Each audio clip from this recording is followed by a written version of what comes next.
여기까지가 좋습니다. 또 앞으로도 좋습니다. 여기까지도 좋게 하신 하나님, 또 앞으로도 더욱 좋게 하실 것입니다. 하나님은 여러분들을 축복하셨습니다. 그리고 또한 앞으로도 더욱더 축복하실 것입니다. 아멘. 그러게 우리는 감사하고, 그러게 우리는 찬송하고, 우리는 기뻐해야 합니다. 하나님의 백성이 되고 구원받은 자가 된 것이야말로 세상 말로 말하면 정말 인생의 대박입니다. 예수 믿는 것이야말로 대박이고, 교회의 성도가 되었고 천국 백성이 되었다는 그 자체만으로도 우리는 성공이요 축복입니다. 자, 하나님께서는 아담과 하와를 통해서 하나님의 교회를 이루셨습니다.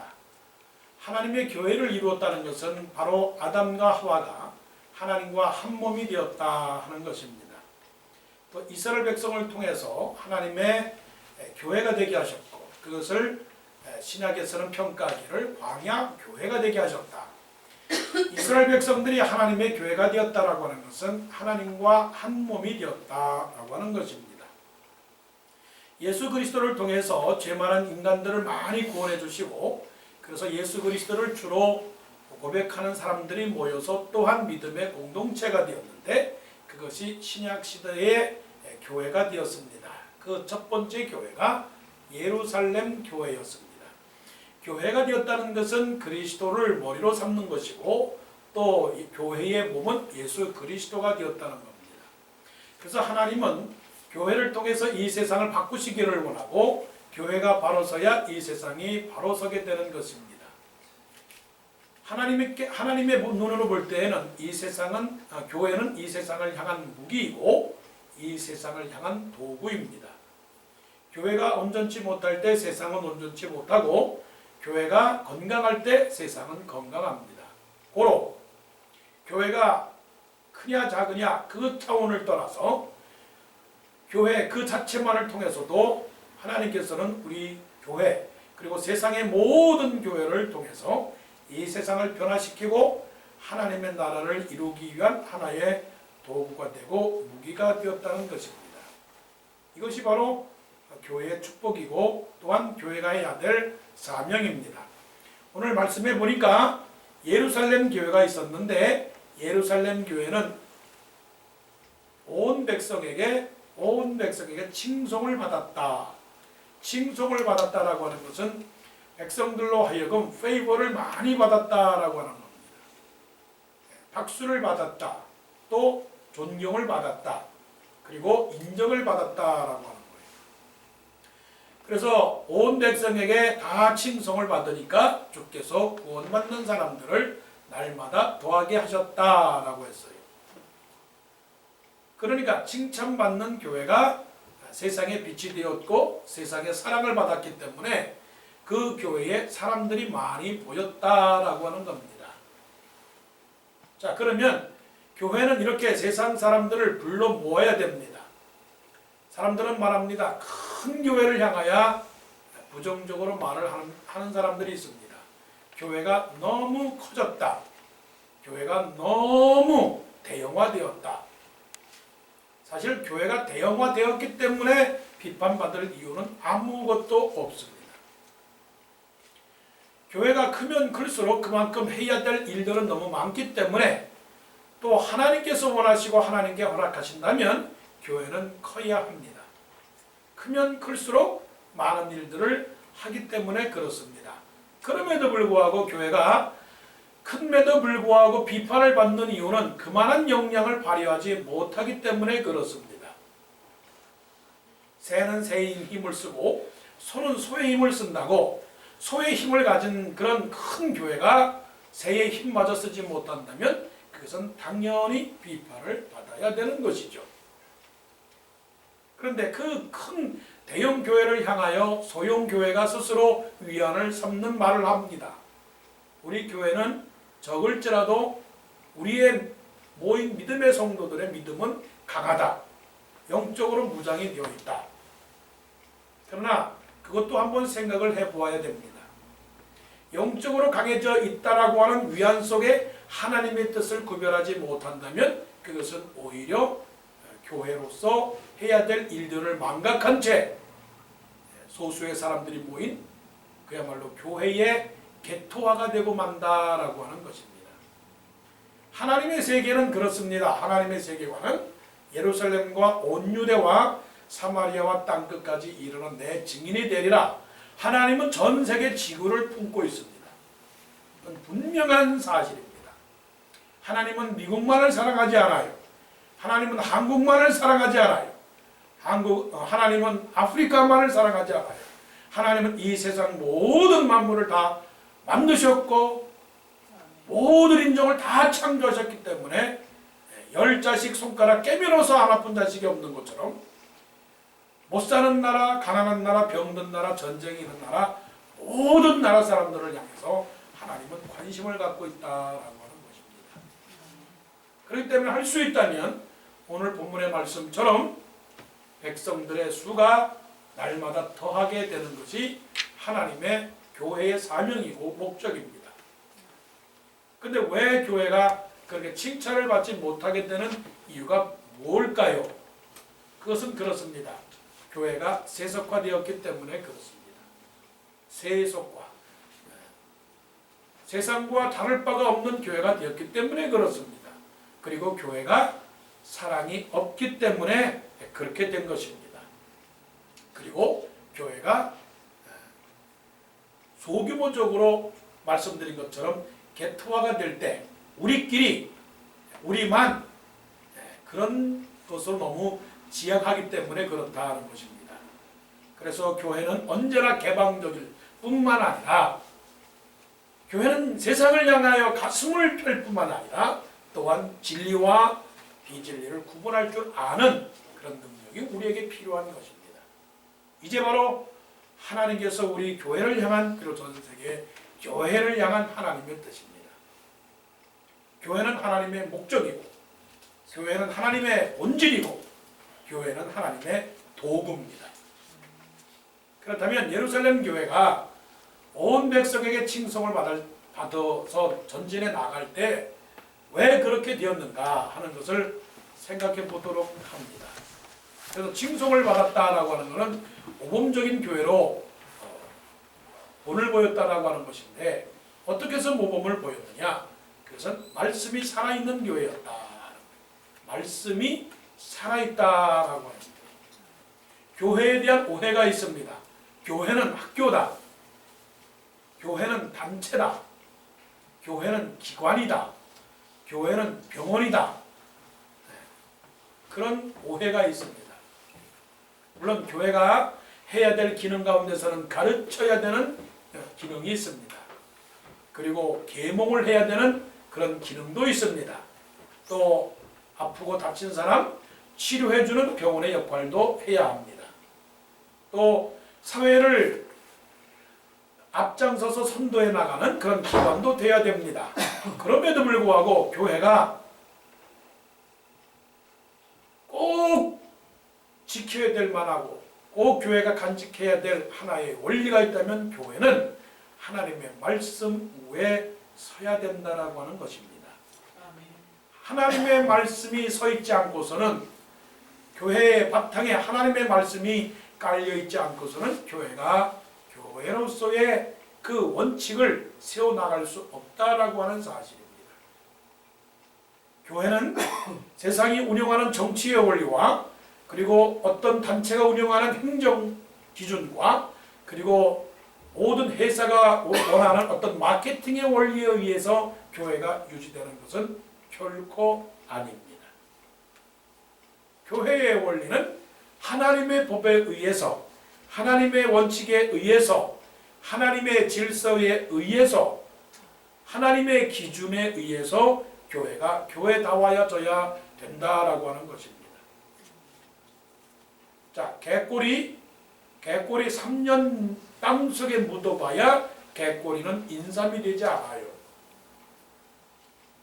그러니까 교회라고 하는 단체와 교회라고 하는 기관 속에 소속감을 가지고 10년, 20년 아무리 내가 거기에 멤버십을 갖고 있다 할지라도 그래서 나름대로 자기 스스로는 생각하기를 20년 동안 내가 교회를 다니면서 주일날 헌금을 멤버십 피로 내는 그런 마음을 가지고 교회에 있어야 사실은 그 사람의 신앙의 사람이 아니라 멤버십의 사람에 불과하다라고 하는 사실입니다. 그런 사람이 누구였는지 아십니까? 베드로였습니다. 베드로는 예수님을 3년 동안 따라다닌 제자였습니다. 그 제자 중에 가장 으뜸되는 제자였습니다. 예수님의 장학생이었습니다. 수석 장학생이었습니다. 3년 동안 예수님이 하신 말씀과 예수님이 보여주신 행동과 예수님이 가르쳐주신 모든 교훈들을 마음속에 다 담았습니다. 그리고 예수님 앞에 스스로 성적표를 보여주었습니다. 다른 사람들은 다 주를 버리고 떠나갈지라도 저는 주님을 버리지 않겠습니다. 라고 예수님 앞에 성적, 곧 리포트를 작성해서 내어주었더니 예수님께서 하시는 말씀이 뭐냐면은 네가 닭이 울기 전에 네가 나를 3번 부인하리라. 이것은 무엇인고 하니 하나님의 말씀 위에 서 있지 아니하면 어느 누구도 견디지 못한다 라고 하는 사실이에요. 자, 하나님의 말씀은 무엇이냐? 신앙인이 하나님의 말씀에 서 있다라고 하는 것은 그것입니다. 환난이 와도 핍박이 와도 시험이 와도 어려움이 와도 다쳐도 아파도 모든 고통을 당한다 할지라도 흔들리지 않는 것이 하나님의 말씀입니다. 말씀에 선 사람은 흔들리지 않아요. 말씀에 서 있는 사람은 변하지 않아요. 말씀에 서 있는 사람은 실망하지 않아요. 아멘 안 해요? 네. 말씀에 견고하게 서 있는 사람은 언제나 감사를 드립니다. 이래도 감사 저래도 감사, 봄철에도 감사, 여름철에도 감사, 가을철에도 감사. 그래서 제가 오늘 여러분들에게 감을 좀 드릴 거예요. 감사하고 달콤한 감을 드릴 겁니다. 감사. 하나님의 말씀에 서 있는 사람은 감사합니다. 따라하세요. 말씀에 서 있는 사람은 감사한다. 시작. 말씀에 서 있는 사람은 감사한다. 베드로가요 하나님의 말씀에 서 있지 않아서 이리저리 흔들렸습니다. 이리저리 흔들려서 예수님을 부인을 했습니다. 예수님이 누구인가? 나는 그분이 누군지 모른다. 너도 갈릴리 사람 아니냐? 너도 같이 예배를 드리지 않았느냐? 너도 신앙생활 하지 않았느냐? 너도 말씀을 읽지 않았느냐? 너도 말씀을 듣지 않았느냐? 너도 예수님의 말씀을 듣지 않았느냐? 그렇게 3번씩이나 물어볼 때 나는 그 사람이 누구인지 도무지 모른다. 어떻게 했는지 알아요? 화를 내면서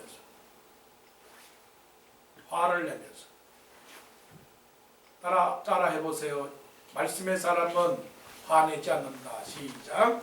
말씀의 사람은 화내지 않는다. 여러분 어떤 경우라 할지라도 말씀의 사람은 화내지 않습니다. 분노하지 않습니다. 짜증내지 않습니다. 원망하지 않습니다. 언제나 거룩합니다. 언제나 인내합니다. 언제나 기도합니다. 언제나 기다립니다. 언제나 용서합니다. 언제나 용납합니다. 언제나 관용합니다. 100개의 어려운 일들이 온다 할지라도 하나님의 말씀에 서 있는 사람은 부인하지 않아요. 뒤돌아서지 않아요. 쓰러지지 않아요. 절망하지 않아요. 낙심하지 않아요. 포기하지 않아요. 절망하지 않아요. 자살하지 않아요. 왜요? 하나님의 말씀은 곧 하나님이시기 때문에 그렇습니다. 하나님이 누구신가요? 하나님은 전능하신 하나님, 하나님은 영원하신 하나님, 하나님은 사랑의 하나님, 하나님은 거룩하신 하나님. 4가지입니다. 하나님은 Almighty, 하나님은 Eternal, 하나님은 Loving, 하나님은 또한 Holy. 이 4가지 하나님을 우리가 굳게 믿고 있기 때문에 하나님은 못하실 것이 없습니다. 하나님 나라가 지가 없을 때라도 하나님 나를 지혜롭게 하셔서 공부를 잘하게 하실 줄로 믿습니다.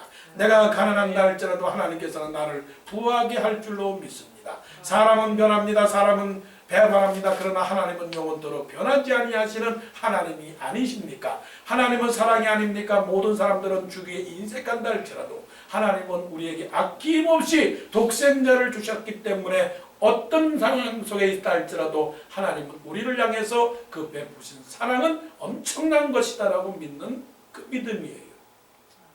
하나님은 거룩하십니다. 그렇기 때문에 우리는 하나님의 말씀에 따라서 죄를 짓지 않습니다. 깨끗합니다. 양심을 따라 삽니다. 말씀을 따라 삽니다. 물건을 도둑질하지 않습니다. 거짓말하지 않습니다. 사기를 치지 않습니다. 공갈하지 않습니다. 협박하지 않습니다. 살인하지 않습니다. 가늠하지 않습니다. 거짓 증거하지 않습니다. 이것이 바로 믿는 사람들이 하나님의 말씀을 따라 살아가는 그런 모습이지요. 베드로가요, 하나님의 말씀에 있지 않으니까 이리저리 좌로 우로 흔들립니다. 하나님을 부인했습니다. 예수 그리스도를 부인했습니다. 예수 그리스도를 배반했습니다. 뒤돌아섰습니다. 교회 다니다가 안 나옵니다. 예수를 주로 고백했다가 주로 고백하지 않습니다. 예수님이 누구냐 부인을 했습니다. 그런데 예수 그리스도를 드디어 만났습니다. 부활하신 예수 그리스도를 만났습니다. 그리고 예수님께서 부활 승천하셨습니다. 자, 예수님이 부활하신 다음에 40일을 이 땅에 계셨습니다. 40일. 부활하신 다음에 40일 동안 세상에 계셨어요. 그리고 승천하셨어요. 하늘로 올라가셨어요.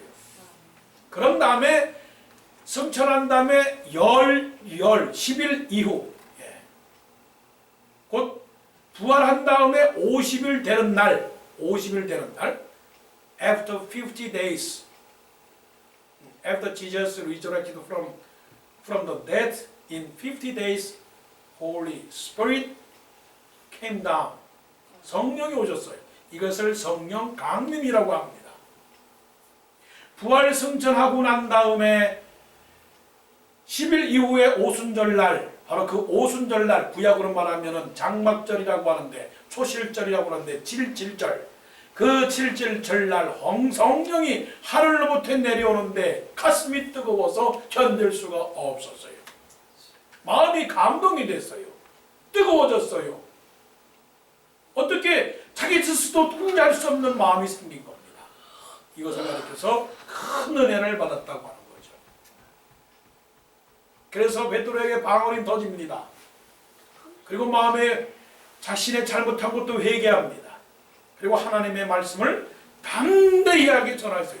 이전에는 하나님의 말씀을 증거하는 것이 두렵고 떨렸는데 하나님의 말씀을 담대히 전하게 되었어요. 누가 담대히 전하게 되었어요? 하나님의 말씀을 굳게 믿으니까 담대히 전하게 되는 거예요. 말은 어떻게 나가는지 아십니까? 말은 자기가 소화시키니까 말이 나가는 겁니다. 힘이 한 말은 나가지 않아요. 의심 나는 일은 확신 있게 나가지 않아요. 여러분 예수님 믿습니까? 예수님 믿는 사람은 예수님을 말합니다. 여러분 사랑합니까? 사랑하는 사람은 사랑하는 사람에 대해서 말을 하게 되어 있는 거예요. 먹어서 맛있는 음식은 말을 하게 되어 있는 거예요. 읽어서 좋은 책은 읽어보라고 말을 합니다. 보아서 좋은 영화는 너도 보아라고 말을 합니다. 베드로가요 하나님의 말씀을 굳게 믿었습니다. 그리고 예수 그리스도를 만났습니다. 그래서 베드로가 사람들에게 말합니다. 유대인들에게 말을 합니다. 너희들이 예수 그리스도를 죽였다. 너희들이 예수 그리스도를 십자가에 못 박였다. 너희들이 죄인이다. 사도 베드로가 이렇게 말씀을 증거했어요. 옛날 같으면 유대인들이요, 너 뭐야? 무슨 소리를 하고 있는 거야? 너도 예수님처럼 십자가에서 못 박혀 죽어보려고 그래? 왜 우리 보고 죄인이라고 그러는 거야? 듣기도 싫어. 꼴 보기도 싫어. 너도 공회에 잡혀가서 너도 한번 심판을 받아볼래? 예전에는 그랬겠죠. 그런데요, 말씀의 역사가 베드로가 그렇게 말을 하니까 마음에 찔렸다고 그랬어요. 마음에 찔려서. 그래서 오늘 본문에 보니까 마음에 찔려서 우리가 어찌할꼬 라고 하는 그런 고백을 했다고 했습니다. 자, 여러분 하나님의 말씀을 들을 때 어떻게 듣느냐면 말씀을 읽을 때 또 말씀을 들을 때 또 예배를 드릴 때 그 말씀이 어떤 말씀이요? 아, 그 말씀이 진실된 하나님의 말씀이구나. 그 말씀이 나를 향한 말씀이구나. 내가 믿음이 없어서 나에게 행해 주시는 말씀이구나. 그 말씀을 내가 믿어야지, 받아들여야지, 인정해야지. 예, 그런 마음을 가지고 이 하나님의 말씀을 들어야 됩니다. 예루살렘 교회가 하나님의 말씀에 대해서 이렇게 받아들였더니 그 하나님의 말씀을 온전하게 받아들였더니 어떻게 되었어요? 백성에게 칭송을 받게 되었던 겁니다. 여러분, 교회를 변화시키는 힘은 하나님의 말씀이에요. 말씀이 우리를 변화시키는 거지 조직이나 행정이나 아니면 그 이벤트나 어떤 퍼포먼스를 가지고서는 우리를 변화시키지를 않는 거예요. 그래서 하나님의 말씀을 하나님의 말씀으로 아멘하고 받아들이시는, 그래서 말씀이 인도하고 말씀이 가리키고 말씀이 우리를 양육시키는 그런 귀한 말씀이 되도록 우리 모두가 그렇게 믿는 그런 성도가 되어야 될 것입니다. 그 다음에 말씀을 보니까 자, 이제부터 이제 시작이 됩니다. 42절에 보니까 그들이 사도의 가르침을 받았다라고 하는 것은 하나님의 말씀을 아멘했다라고 하는 겁니다. 이제 하나님의 말씀을 들을 때에 그르치는 사람이 없기를 바랍니다. 하나님의 말씀을 들을 때 거역하지 않기를 바라요. 그냥 아멘 하시기를 바라요. 아멘? 아멘. 저 말씀이 나를 향해서 그야말로 지적하는 의도적인 하나님의 말씀이구나. 목사의 어떤 의도적인 하나의 설교구나 생각하지 마시고 저 말씀이 하나님의 말씀이구나 라고 받아들여야 돼요. 그러니까 42절 보세요. 그들이 사도의 가르침을 받아 서로 교제하고 떡을 떼며 오로지 기도하기를 힘쓰니라. 자, 43절부터 또한 46절까지의 말씀을 보세요. 이 말씀이 무엇을 보여주고 있느냐? 사랑으로 어떤 교회가 된 거예요? 사랑으로 교제하는 교회가 된 겁니다.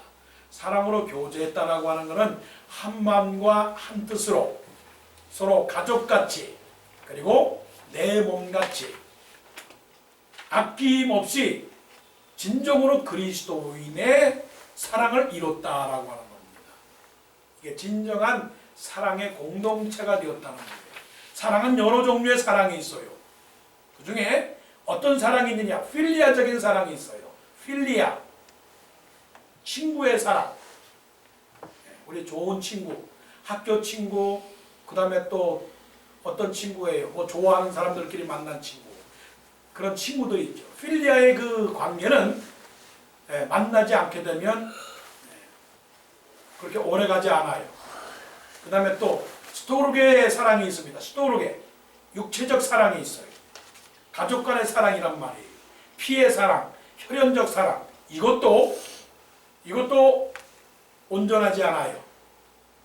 그런 사랑도 돈 관계가 얽히게 되면 서로 형제와 형제끼리 서로 싸웁니다. 부모와 자식 간에도 이 사랑의 관계가 깨져요. 그러면 여기서 보여주는 그 사랑, 여기서 중요한 단어가 있어요. 44절에 다 함께 있어라고 하는, 다 함께라고 하는 44절에 다 함께라고 하는 단어. 그리고 또 어떤 단어입니까? 그 46절에 마음을 같이 하여라고 하는 단어.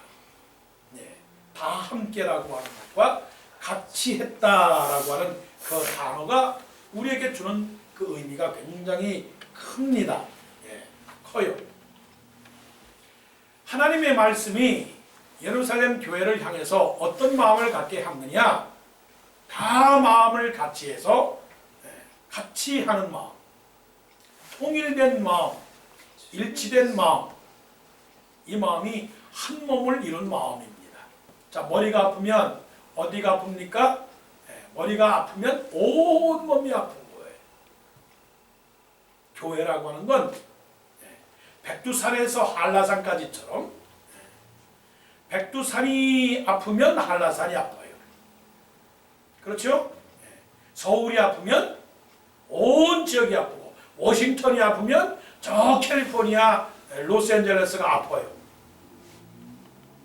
이게 다 한 몸입니다. 한번 보세요.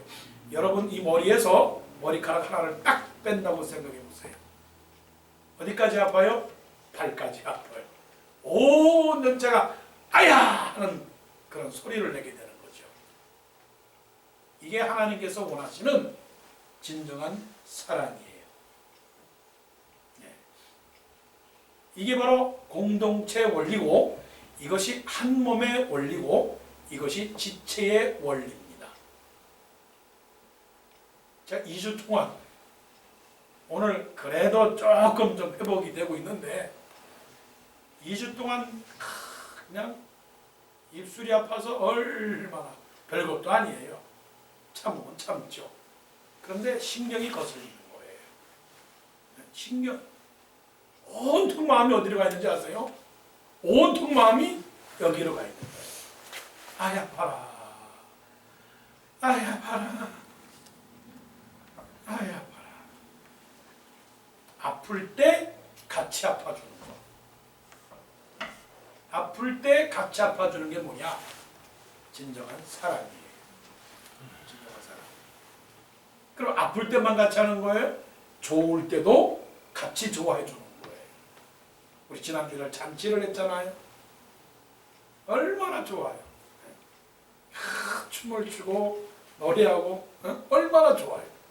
그 잔치에 같이 춤을 추지 못하고 같이 노래하지 못하면 그건 아니죠.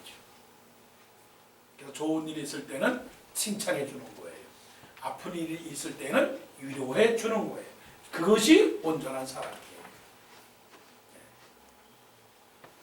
이게 이런 사랑들이 필요한 거죠. 자, 말씀을 보겠습니다. 43절부터 사람마다 두려워하는데 사도들로 말미암아 기사와 표적이 많이 나타나니 믿는 사람이 다 함께 있어 모든 물건을 서로 통용하고 또 재산과 소유를 팔아 각 사람의 필요를 따라 나눠주며 날마다 마음을 같이하여 성전에 모이기를 힘쓰고 집에서 떡을 떼며 기쁨과 순전한 마음으로 음식을 먹고 이 말이에요. 그러니까 이거는 천국의 상태를 말씀을 합니다. 온전한 교회, 그 교회가 아름다운 교회,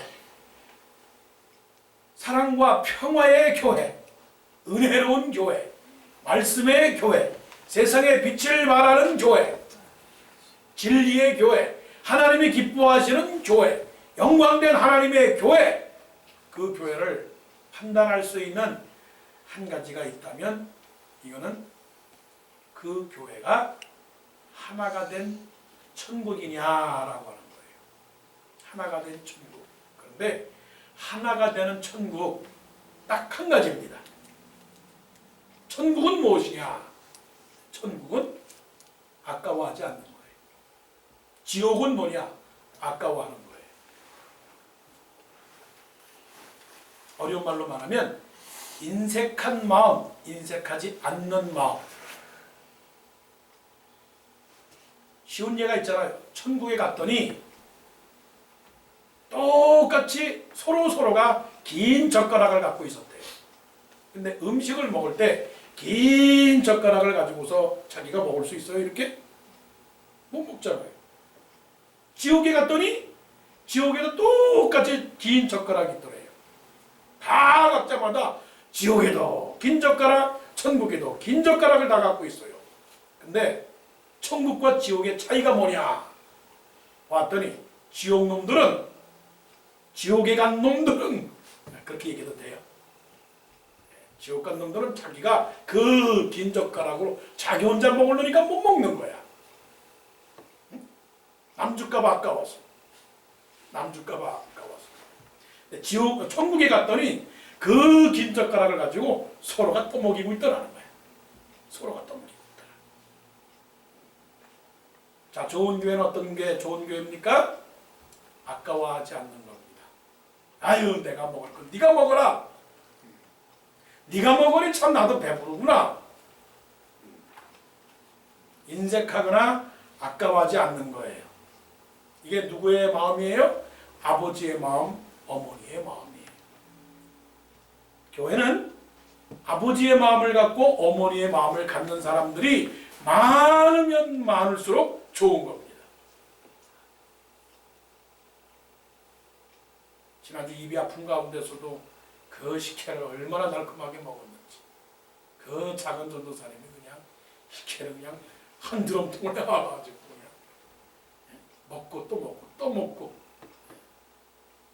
그 마음이 그렇게 풍성하게 말이에요. 아버지의 마음은 어떤 마음이냐면 책임을 지는 마음, 어머니의 마음은 아이를 잉태하는 회의하는 마음이에요. 그런 마음을 가져야 됩니다. 아버지는 책임을 지는 마음, 어머니는 사람의 영혼을 그런 품는 마음, 그런 마음을 가질 때 이 아름다운 사랑의 공동체가 이루어질 수 있다라고 하는 겁니다. 그 다음에 마지막으로는, 자, 이렇게 아름다운 공동체가 되었는데, 자, 그러면 그냥 모여서 먹고 마시고 잔치하고 그것으로 끝났느냐? 그게 아닙니다. 자, 말씀을 보시겠습니다. 말씀을 보니 46절, 날마다 마음을 같이 하여 성전에 모이기를 힘쓰고, 어디에서 모였습니까? 성전에 모이기를 힘쓰고. 신앙생활의 중심은, 이건 베이직입니다. 가정교회가 먼저가 아니고 성전교회가 먼저예요. 가정예배가 중요한 게 아니고 성전예배가 먼저 중요한 겁니다. 오해하지 않아요. 오해하지 않기를 바라요. 성전예배가 더 중요한 겁니다.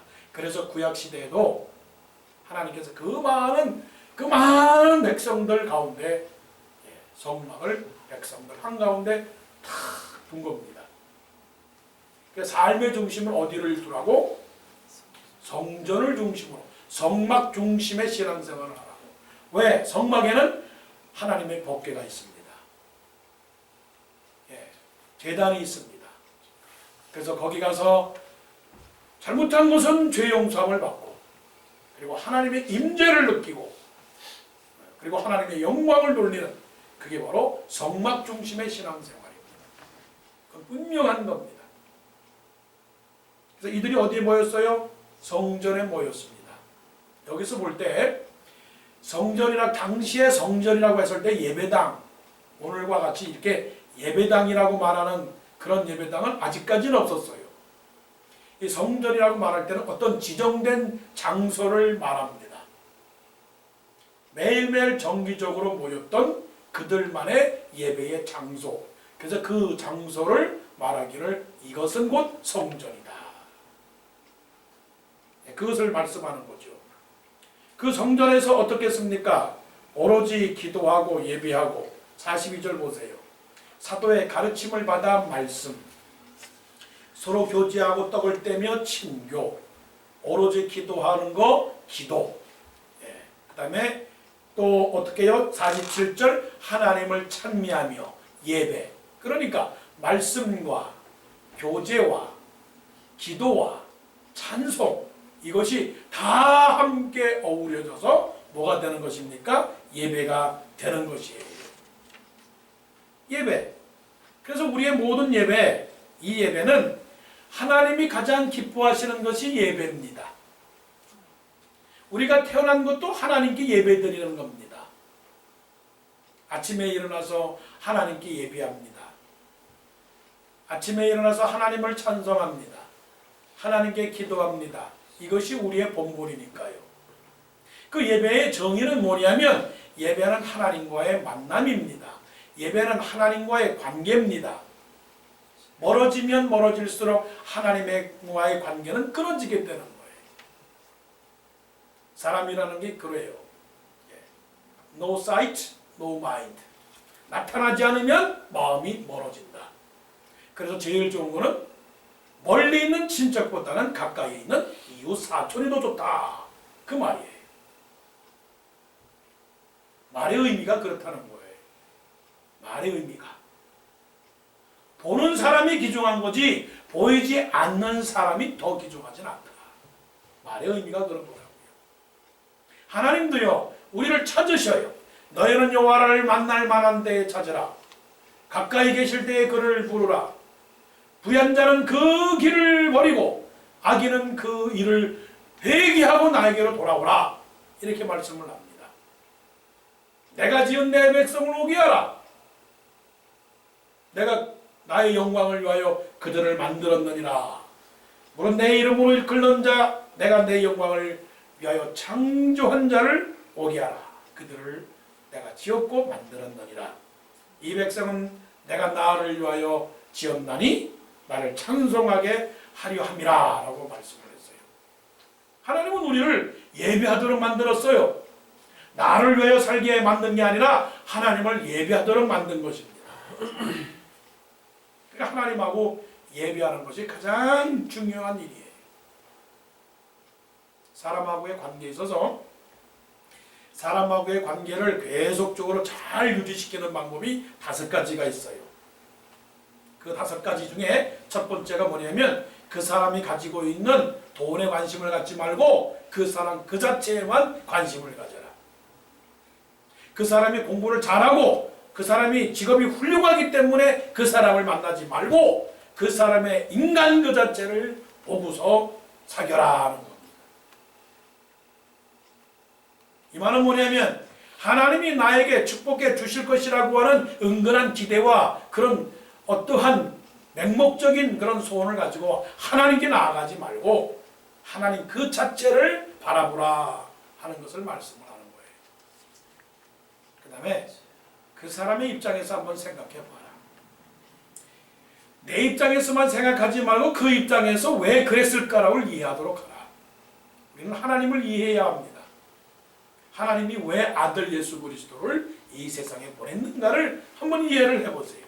얼마나 우리가 하나님 앞에 온전하지 않으면 그 아들까지 보냈을까? 그리고 그 사람 앞에서 잘못을 솔직하게 인정해라. 나 잘못한 거 없어. 난 잘했어. 그러지 말고 내가 이것을 생각해 보니까 이것도 또한 잘못을 했네. 그렇게 인정할 수 있는 그런 마음을 가져야죠. 하나님 앞에 섰을 때 하나님 나는 잘못한 것이 없습니다. 나는 11조를 다 했습니다. 나는 금식 기도를 했습니다. 나는 구제를 했습니다. 나는 성경을 읽었습니다. 이렇게 머리를 들고 하나님 앞에 나오지 말라는 거죠. 그 다음에 그 사람에게 배울 것이 분명히 있다라고 생각을 하세요. 그 사람이 부족한다 할지라도 그 사람에게 배울 것이 있다. 그리고 그 사람의 이야기를 잘 들어주라. 말하지만 말고 그 사람의 얘기를 잘 들어줘라. 정말 말하기를 바라는 사람하고 같이 앉아있으면 짜증이 납니다. 아니 내 말을 들어줘야 되는데 계속 자기 말을 하면 나는 언제 얘기합니까? 그렇잖아요? 그러니까 우리는 하나님의 말씀이 무엇인가를 우리는 들어야 됩니다. 하나님의 말씀을 잘 들어야 되죠. 그래서 이 예루살렘 교회는 하나님의 말씀이 권위가 있고 그 권위는 사도 베드로가 하나님의 말씀을 증거했더니 그것을 아멘을 받아들였고 그리고 전혀 인색한 마음이 아닌 사랑하는 마음, 아버지의 마음, 어머니의 마음 그 마음으로 아까워하지 아니하고 서로 하나가 되는 그런 사랑의 공동체가 되어 날마다 하나님께 나와서 예배를 드린 이 모습이 있기 때문에 백성들이 세상 사람들이 칭찬을 해요. 칭찬을 하는데 어떤 칭찬을 하느냐? 호기심 나서 칭찬을 해요. 거기에 뭐가 이상한 거 있는 거 아닌가? 거기에 뭔가 새로운 것이 있는 것이 아닌가? 두려움과 부러움으로 이 교회를 바라본 거예요. 에볼라 때문에 얼마나 사람들이 지금 긴장을 해요. 온 세상에 그냥 퍼져 있어요. 지금 1,500명이 죽었어요. 그 에볼라의 병에 병균이 걸리면 거의 50%에서 80%는 다 죽어요. 그러니까 긴장을 하죠. 그렇다면 반대로 생각을 해볼 때 교회는 세상에게 얼마나 많은 관심과 두려움을 주고 있는가? 얼마나 많은 관심과 두려움을 주고 있는가? 교회가 나갈 때, 교회 이름을 말할 때, 교회 이름을 소개할 때 그 사람들의 마음속에 그런 교회, 놀라운 교회, 들어본 교회, 알고 싶은 교회, 가고 싶은 교회,